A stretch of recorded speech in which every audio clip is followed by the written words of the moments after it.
9th standard മാത്സിലെ second chapter ആയ new numbers എന്ന ചാപ്റ്ററിലെ page number 25 question number 1 and 2 എന്നീ ക്വസ്റ്റ്യൻസ് ആണ് ഈ വീഡിയോയിൽ എക്സ്പ്ലെയിൻ ചെയ്യുന്നത്. First question, we have seen in class 8 that any odd number can be written as the difference of two perfect squares. Use this to draw squares of area 7 square centimeters and 11 square centimeter. What are the lengths of the sides of these squares? ക്വസ്റ്റ്യനിൽ പറഞ്ഞിട്ടുള്ളത് ഒരു odd നമ്പറിനെ നമുക്ക് എന്ത് ചെയ്യാം, രണ്ട് perfect സ്ക്വയേഴ്സിന്റെ difference ആയിട്ട് എഴുതാൻ പറ്റും എന്നാണ് പറഞ്ഞിട്ടുള്ളത്. അത് നമ്മൾ 8th സ്റ്റാൻഡേർഡിൽ പഠിച്ചിട്ടുണ്ട് എന്നാണ് പറഞ്ഞത്.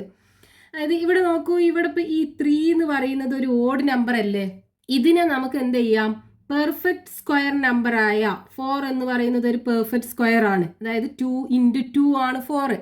സ്ക്വയർ നമ്പർ ആണ് 4 എന്ന് പറയുന്നത്. 1 എന്ന് പറയുന്നതും ഒരു സ്ക്വയർ നമ്പർ ആണ്. 1 into 1 ആണ് 1. അതായത് ഇപ്പോൾ നമ്മൾ പെർഫെക്റ്റ് സ്ക്വയർ എന്ന് പറഞ്ഞാൽ എന്താണ്, 1 square is equal to 1. ഈ 1 ഒരു പെർഫെക്റ്റ് സ്ക്വയർ ആണ്. 1 square is equal to 1. 1 ഒരു പെർഫെക്റ്റ് സ്ക്വയർ ആണ്. 2 square is equal to 4. 4 ഒരു പെർഫെക്റ്റ് സ്ക്വയർ ആണ്. 3 square is equal to 9. 9 perfect square ആണ്. 4 square is equal to 16. 16 ഒരു പെർഫെക്റ്റ് സ്ക്വയർ ആണ്. 5 square is equal to 25. 25 ഒരു പെർഫെക്റ്റ് സ്ക്വയർ ആണ്. അങ്ങനെ പോകും. ഇങ്ങനെ ഈ നമ്പേഴ്സിനെയാണ് നമ്മൾ പെർഫെക്റ്റ് സ്ക്വയർ എന്ന് പറയുന്നത്. അപ്പോൾ 3നെ നമുക്ക് പെർഫെക്റ്റ് സ്ക്വയർ ആയ 4ൻ്റെയും 1ൻ്റെയും ഡിഫറൻസ് ആയിട്ട് എഴുതാൻ പറ്റും. ഇനി 5നെ ആണെന്നുണ്ടെങ്കിലോ പെർഫെക്റ്റ് സ്ക്വയർ ആയ 9ൻ്റെയും 4ൻ്റെയും ഡിഫറൻസ് ആയിട്ട് എഴുതാൻ പറ്റും. 7 ഓഡ് നമ്പർ ആണല്ലോ, അതിനെന്ത് ചെയ്യാം, പെർഫെക്റ്റ് സ്ക്വയർ ആയ 16ൻ്റെയും 9ൻ്റെയും ഡിഫറൻസ് ആയിട്ട് എഴുതാൻ പറ്റും. 9 ഓഡ് നമ്പർ ആണ്, അതിനെ നമുക്ക് പെർഫെക്റ്റ് സ്ക്വയർ ആയ 25ൻ്റെയും 16ൻ്റെയും ഡിഫറൻസ് ആയിട്ട് എഴുതാൻ പറ്റും. അപ്പോൾ ഏതൊരു ഓഡ് നമ്പറിനെ നമുക്ക് രണ്ട് പെർഫെക്റ്റ് സ്ക്വയേഴ്സുകളുടെ ഡിഫറൻസ് ആയിട്ട് എഴുതാൻ പറ്റും. അതാണ് നമ്മൾ 8th സ്റ്റാൻഡേർഡിൽ പഠിച്ചു എന്ന് പറഞ്ഞിട്ടുള്ളത്.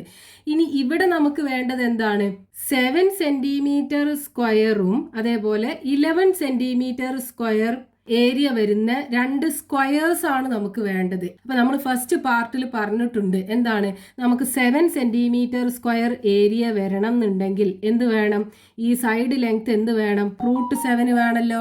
അതേപോലെ 11 centimeter സ്ക്വയർ ഏരിയ വരണം എന്നുണ്ടെങ്കിൽ സൈഡ് ലെങ്ത് എത്ര വേണം, 11 √11 ആവണം. എന്നാലേ 11 centimeter സ്ക്വയർ ഏരിയ വരുള്ളൂ സ്ക്വയറിന്. അപ്പൊ ഇങ്ങനെയുള്ള ഈ √7ഉം √11ഉം ആദ്യം നമുക്ക് എത്രയാണ് ലെങ്ത് എന്ന് വരച്ചെടുക്കാൻ പറ്റണം. അതിന് √7ഉം √11ഉം നമുക്ക് എങ്ങനെ കിട്ടും, ഇതാ ഇവിടെ കിടക്കുന്നു 7, അതുപോലെ 11. അപ്പൊ ഈ √7 നമുക്ക് എങ്ങനെ കിട്ടും, ഇതിന് റൂട്ട് കൊടുത്താൽ പോരെ. അപ്പൊ √7 കിട്ടുമല്ലോ, റൂട്ട് is equal to √7 കിട്ടുമല്ലോ. അപ്പൊ 4 square minus 3 square, √4 square minus 3 square എന്ന് പറയുന്നത് √7 ആണ്. ഇനി √11 കിട്ടണം എന്നുണ്ടെങ്കിൽ എന്ത് ചെയ്താൽ മതി, √6 square minus 5 square. അപ്പോൾ നമുക്ക് ട്രയാങ്കിൾ, റൈറ്റ് ആംഗിൾഡ് ട്രയാങ്കിൾ വരച്ചിട്ട് വേണം ഈ √7ക്ക് എത്താനായിട്ട്. നമ്മൾ മുമ്പത്തെ വീഡിയോയിൽ ചെയ്തിട്ടുണ്ട് എങ്ങനെയാണ് നമ്മൾ വരക്കുന്നത് എന്ന്.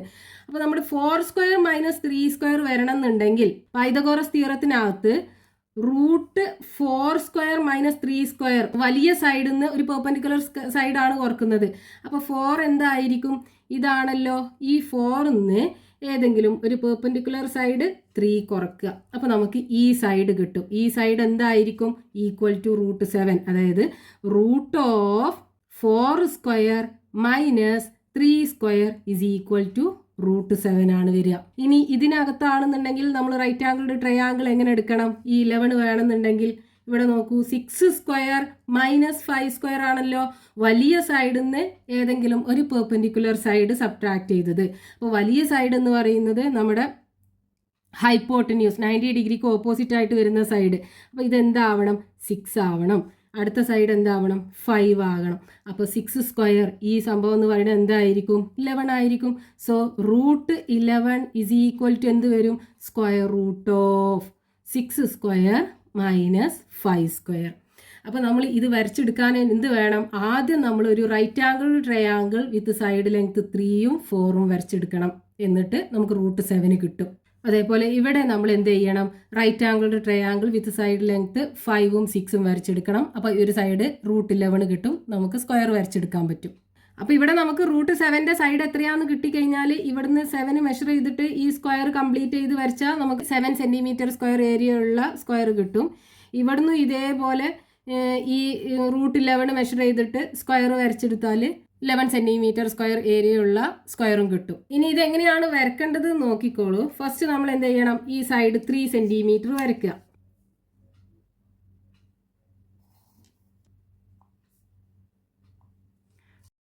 ഇനി ഇവിടുന്ന് പെർപെൻഡിക്കുലർ വരച്ചെടുക്കുക. √7 എത്രയാണെന്നൊന്നും നമുക്ക് അറിയില്ല, പക്ഷെ നമുക്ക് പെർപെൻഡിക്കുലർ വരച്ചെടുക്കാം. 90 ഡിഗ്രി ആംഗിൾ മാർക്ക് ചെയ്തു.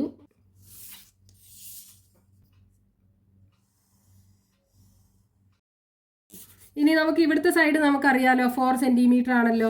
അപ്പോൾ 4 സെൻറ്റിമീറ്റർ കോമ്പസ് വെച്ചിട്ട് മെഷർ ചെയ്തെടുക്കുക. എന്നിട്ട് ഈ പോയിന്റിന് ഈ ലൈനിൽ 4 സെൻറ്റിമീറ്റർ ആർക്ക് വരച്ച് കട്ട് ചെയ്യിപ്പിക്കുക. അപ്പോൾ നമുക്ക് ആ ഒരു ട്രയാങ്കിൾ കിട്ടി.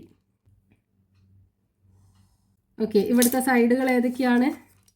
ഇത് 3 സെൻറ്റിമീറ്റർ ആണ് ഉണ്ടാവുക, ഇത് 4 സെൻറ്റിമീറ്റർ. അപ്പോൾ ഈ ഓൾട്ടിറ്റ്യൂഡ് എന്ന് പറയുന്നത് എത്രയായിരിക്കും ഉണ്ടാവുക? √7 സെൻറ്റിമീറ്റർ ആണ് ഉണ്ടാവുക. ഇനി നമുക്ക് വേണ്ടത് സ്ക്വയർ ആണല്ലേ, 7 സെൻറ്റിമീറ്റർ സ്ക്വയർ ഏരിയ ഉള്ള സ്ക്വയർ ആണ് നമുക്ക് വേണ്ടത്. അപ്പോൾ നമ്മൾ ഈ ലൈന് എക്സ്റ്റെൻഡ് ചെയ്ത് വരയ്ക്കുക. എന്നിട്ട് നമുക്കിതിനകത്തുനിന്ന് ഇവിടുന്ന് √7 മെഷർ ചെയ്തെടുക്കുക. ഈ ലൈനിൽ ആർക്ക് വരച്ച് കട്ട് ചെയ്യിപ്പിക്കുക. അതേപോലെ ഇവിടുന്ന് ഇങ്ങോട്ടും ആർക്ക് വരച്ച് കട്ട് ചെയ്യിപ്പിക്കുക. ഒന്നും കൂടെ എക്സ്റ്റെൻഡ് ചെയ്യുക. എന്നിട്ട് ഇത് ജോയിൻ ചെയ്ത് കഴിഞ്ഞാൽ നമുക്ക് കിട്ടുന്ന സ്ക്വയറിൻ്റെ സൈഡ് എത്രയായിരിക്കും? √7 ആയിരിക്കും ഉണ്ടാവുക.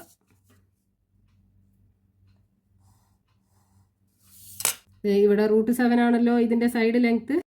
ഇനി ഏരിയ ഈസ് ഈക്വൽ ടു എന്തായിരിക്കും? ഏരിയ അഥവാ പരപ്പളവ് is equal to √7 into √7, that's equal to 7 centimetre square. ഫസ്റ്റത്തെ കിട്ടി. ഇനി രണ്ടാമത്തെ ഇതും കൂടെ നമുക്ക് വരച്ചെടുക്കാം. അപ്പോൾ അതിന് ആദ്യം 5 സെൻറ്റിമീറ്റർ സൈഡ് വരക്കണം, 5 സെൻറ്റിമീറ്റർ. ഇനി നേരത്തെ പോലെ തന്നെ പെർപെൻഡിക്കുലർ വരച്ചെടുക്കുക. 90 ഡിഗ്രി മാർക്ക് ചെയ്തു.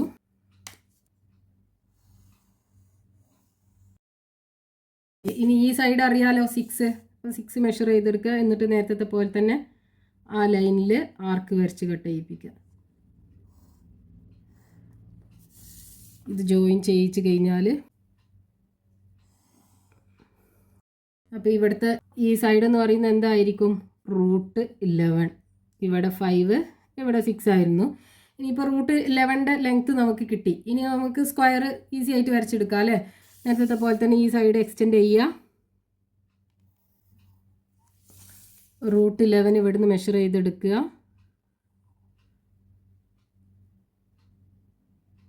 എന്നിട്ട് ഈ ലൈനിൽ ആർക്ക് വരച്ച് കട്ട് ചെയ്യിപ്പിക്കുക.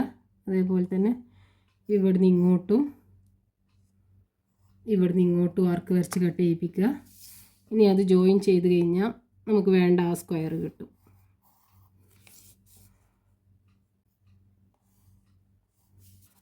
അപ്പോൾ ഈ സ്ക്വയറിൻ്റെ സൈഡ് ലെങ്ത് എത്രയാണ്? 11 സെൻറ്റിമീറ്റർ ആണ് ഉണ്ടാവുക. So area is equal to side into side അല്ലേ, 11 into √11, that's equal to 11 centimetre square. അപ്പോൾ നമുക്ക് ക്വസ്റ്റ്യനിൽ ചോദിച്ചിട്ടുള്ള ആ 2 സ്ക്വയറുമായി. Next question, page number 25, question number 2. What is the area of the square in the picture? What is the length of its sides? ക്വസ്റ്റ്യനിൽ പറഞ്ഞിട്ടുള്ളത് ഈ സ്ക്വയറിന്റെ ഏരിയ കണ്ടുപിടിക്കണം, അതിന്റെ സൈഡ് എത്രയാണെന്നും കണ്ടുപിടിക്കണം. അപ്പോൾ നമുക്ക് ക്വസ്റ്റ്യനകത്ത് കണ്ടുപിടിക്കേണ്ടത് ഈ സ്ക്വയറിന്റെ ഏരിയ ആണ് അല്ലേ. സ്ക്വയറിന്റെ ഏരിയ കണ്ടുപിടിക്കണം എന്നുണ്ടെങ്കിൽ ഇതിന്റെ സൈഡ് ലെങ്ത് വേണമല്ലോ.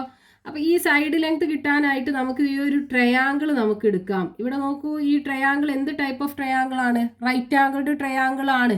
സ്ക്വയറിന്റെ ഈ ആംഗിൾ 90 ഡിഗ്രി ആവുമ്പോൾ ഈ ആംഗിൾ എന്താവണം? ലീനിയർ പെയർ വെച്ച് നോക്കുമ്പോൾ ഈ ആംഗിൾ 90 ഡിഗ്രി ആവണം. അപ്പോൾ ഈ ആംഗിൾ 90 ഡിഗ്രി ആണെന്നുണ്ടെങ്കിൽ ഈ ട്രയാങ്കിൾ ABC എന്ന് പറയുന്നത് ഒരു റൈറ്റ് ആംഗിൾഡ് ട്രയാങ്കിൾ ആണ്.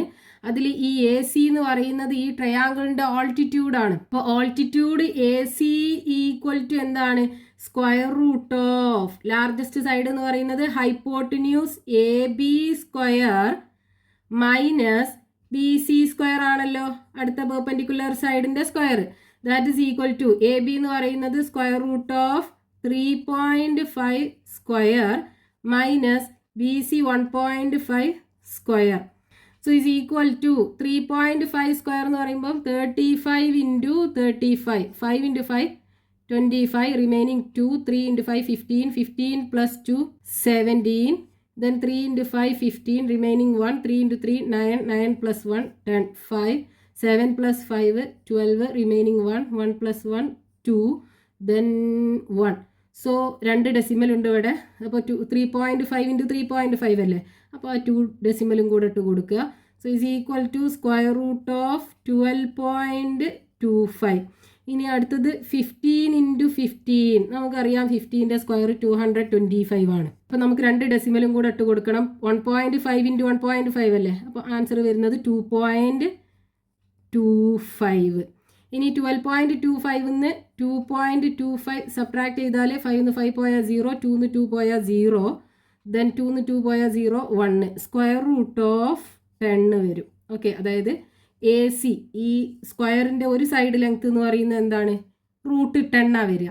ഇനി നമ്മളോട് ക്വസ്റ്റ്യനകത്ത് ഈ സൈഡ് ലെങ്ത് കണ്ടുപിടിക്കാൻ പറഞ്ഞിട്ടുണ്ടായിരുന്നു. ഒരു സൈഡ് ഈക്വൽ ടു സ്ക്വയറിൻ്റെ സൈഡാണ് റൂട്ട് 10 സെൻറ്റിമീറ്റർ. അത് നമുക്ക് കിട്ടി.